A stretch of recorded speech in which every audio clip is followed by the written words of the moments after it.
Hello everyone, Silent here and welcome back to another Bedrock Edition tutorial. Today we're going to be breaking the Bedrock Edition by creating our very own Bedrock block farm. We're going to be breaking Bedrock blocks and acquiring the Bedrock block itself in pure vanilla survival. This is a very cool thing to do, and I've actually done it myself again in pure vanilla survival on the truly Bedrock realm. You can check out that episode if you're interested. This is a very highly requested tutorial from all of you, so here it is. Hopefully you guys do enjoy. This is 1012% a bug. However, Bedrock Edition has some cool bugs. I would recommend, at least trying this out in a creative world because it is a pretty cool thing to get the Bedrock blocks in survival mode. You can place these things down or you can do really whatever you want. It's honestly really simple as well, and I'll be explaining all of the mechanics of how exactly this works so that you can get yourself some Bedrock blocks in your survival worlds. So this video is only for educational purposes. Don't do this in your worlds because I don't know what might happen. I don't want you to get in trouble for getting these Bedrock blocks. Most server and realm admins do not want you to do this because it's Bedrock. It's just not a good thing to have floating around, but I do want to show it off because it is a really cool bug, and can you blame me? It's just how often do we actually get to get this stuff in survival mode? So be sure that you're actually allowed to get this on the server that you're playing on. So it might not look like much, however, this right here is actually the entirety of the Bedrock farm. This is what will allow you to get the Bedrock blocks in pure vanilla survival. It's going to be really awesome. I'm going to explain everything in much more detail and depth during the tutorial. However, as a quick little rundown, what's going on here as the end crystals are actually making this little fountain regenerate. So about once every 5 seconds, this thing will fully regenerate. All the torches and all the bedrock and everything will fully regenerate. We have some snow golems over here for breaking of the bedrock. If we press that button right there, as you can see, all of that's going to get deleted. So this lower bit right here is actually used for breaking the bedrock as well. That is kind of stacking the snow layers right on top of that button, and then when we press this button, it's going to completely delete this block and the bedrock as well. So that's how we're going to be breaking the bedrock. As soon as we press that button, we're going to start mining this block right here, mining the snow layers that this guy puts down, and that's going to give us the highest chance of actually acquiring this bedrock block right here. So we are going to press that button, start immediately mining this stuff, and we should hopefully see a piece of bedrock pop off into our inventory. If not, we can always try again. So you can use this farm and get the bedrock without one. However, for the best results, you will want yourself a haste 2 beacon, and that way you can mine these blocks faster and have a much better chance of actually acquiring the bedrock itself. So what we can do is go ahead and press this button, start mining the block really quickly with the haste 2, and we have a fairly decent chance of getting ourselves a bedrock item. There you go. As you can see, we got ourselves our first piece of bedrock, and this thing actually works multiple times in a row as well. It's not quite 100% again because of lag and just different variables, and also sometimes the bedrock will go into the fire to the side because of course the end crystals like to burn items, so you got to be aware of that. But as you can see, just from a couple seconds of use, we got ourselves 3 pieces of bedrock. Of course, we can place these down in survival, make a whole giant mess out of things, and then they're just kind of stuck there until you use some more bedrock breaking to actually get rid of it. So you might be wondering why I'm mining this with a pickaxe instead of a shovel, because clearly shovels basically instant mine all of the snow. In fact, they really do. However, you can't actually acquire the bedrock using a shovel for some odd reason.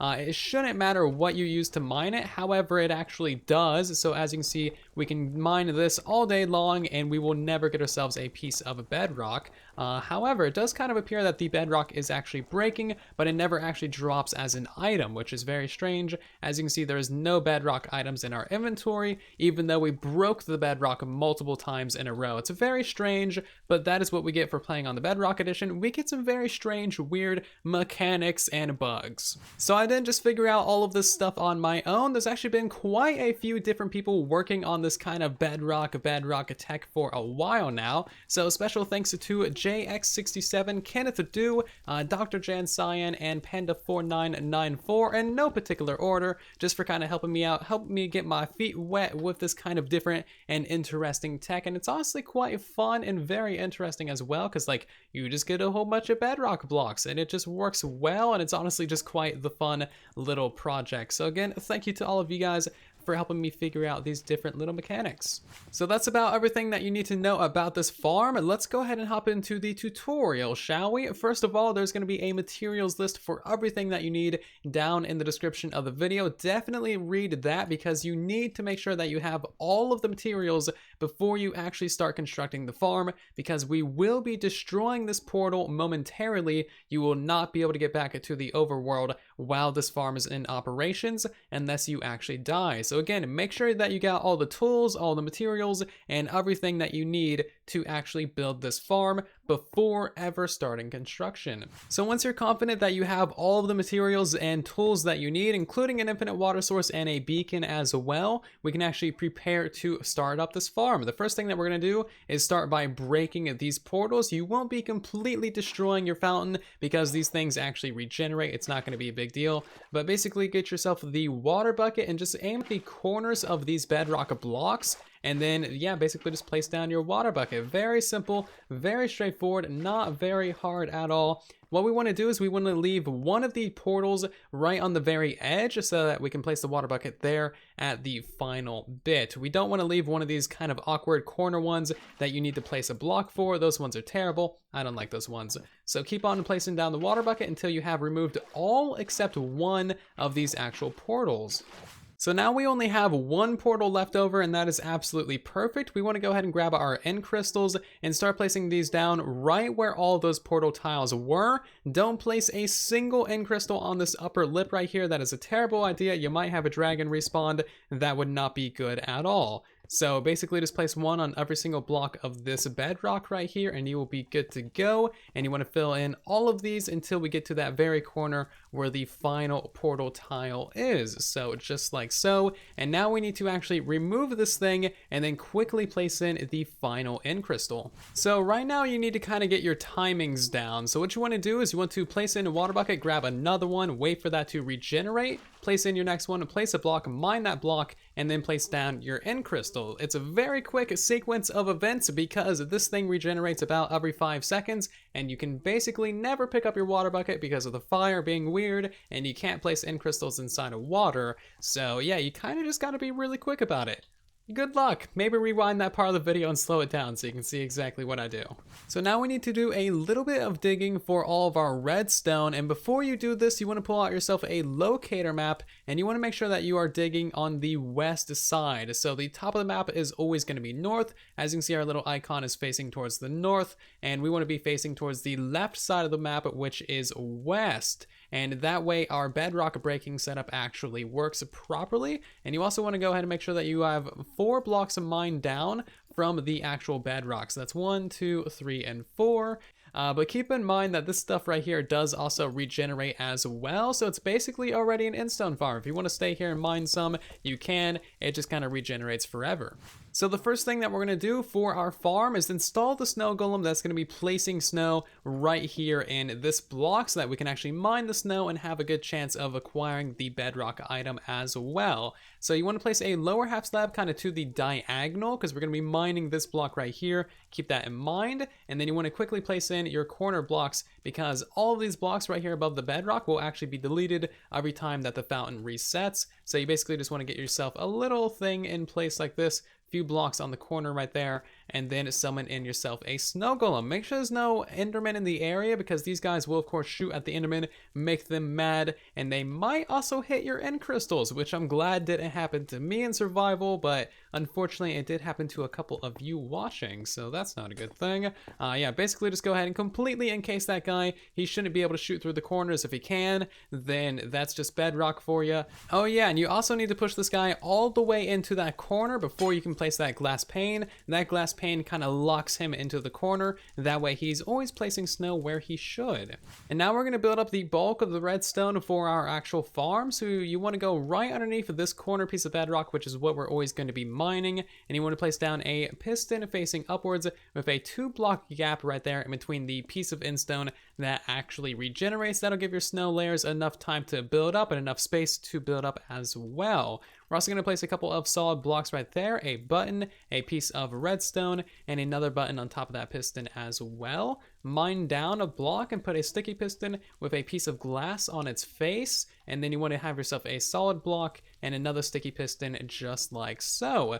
Go ahead and put a lever on top of that thing right there, and then we're just going to wrap around a few solid blocks with some redstone dust, a repeater on 3 ticks, another piece of redstone dust, and then you want to get yourself a redstone torch right there. Go ahead and grab yourself an observer, place it right there with a redstone torch on the back side of it, and that's going to create a very simple clock. So the final thing to do is unflick that lever, go around to the back side and get yourself a lower half slab right there to the side of that glass block. Now you also need to get yourself a full block right there and a couple pieces of rails, and place down yourself a minecart. Get yourself another snow golem in here. Again, make sure there's no enderman in the area. You do not want these things to blow up, but go ahead and summon that guy, get him into that minecart, and then just kind of nudge him down into that area. We're going to go ahead and remove these rails, remove that block, and cover up this thing with some glass, just so he doesn't actually fire some snowballs up there. And just keep on nudging him until this thing starts firing. As you can see, he's placing snow on that glass block right there, and that is simply launching the snow onto our button. The final thing to do is go ahead and place in a trapdoor right there for you to stand on, and a couple blocks to actually walk up there. Now go ahead and turn on your actual little machine. That's going to go ahead and launch a whole bunch of snow layers right onto that button, which is pretty much perfect. And as long as you build this on the west side, this bedrock breaker will now properly work and be able to remove that piece of bedrock and also that piece of endstone as well. So we're going to go ahead and turn that thing off. Press that button, start mining this thing super quickly, and there you go. We got ourselves another piece of bedrock. Very simple, extremely easy, and very satisfying as well. I could do this all day, especially once it's like going on a nice roll. The haste 2 seriously does help out a ton. It's way more painful without haste. Trust me, I got a stack of this stuff in survival without haste, and it took like 2 hours using this little method, but with haste, it's actually really straightforward and very quick as well. So now what you want to do, now that that's actually, you know, a piece of bedrock that you can't mine, you want to go ahead and get rid of that piece of snow layer, place down another button, and then turn this thing back on. You don't actually lose your buttons, but you do have to go down there to grab them again, so keep that in mind. And you don't actually need to let this thing go for that long. You only need to let it go for, you know, maybe 10-15 seconds. You really don't need that many snow layers. Press the button, all of that turns into snow. You start mining this thing again, and you get yourself some more pieces of bedrock. So now that you have your bedrock farm done, you've got all the bedrock that you want, how do you actually re-enable your portal? Well, there's 2 options. You can either go stand right in the middle of this thing and then just punch one of these in crystals. That works fairly well. Very efficient method. Or you can set up a piston over here to actually push one of these in crystals to the side. That'll prevent the fire from actually deleting the in portals themselves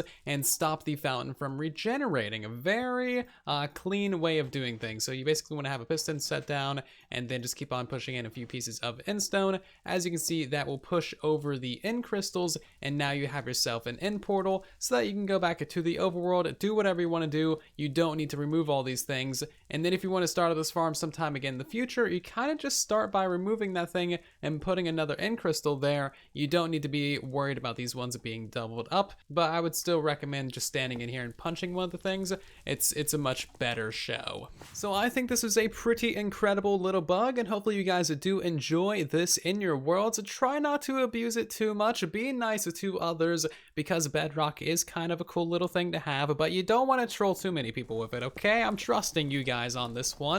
Also, if you got any questions, comments, or concerns about this little farm or this method or really anything in general, let me know if you comment down below. Always trying to help you guys out as best as I possibly can. Also, do me a favor and share this video around so that more people can know about this little thing and get themselves a piece of bedrock in survival. It's honestly a pretty cool little thing to have. Put it in an item frame somewhere. You did the thing that Minecraft does not want you to do, acquiring bedrock in pure vanilla survival, and it's really awesome.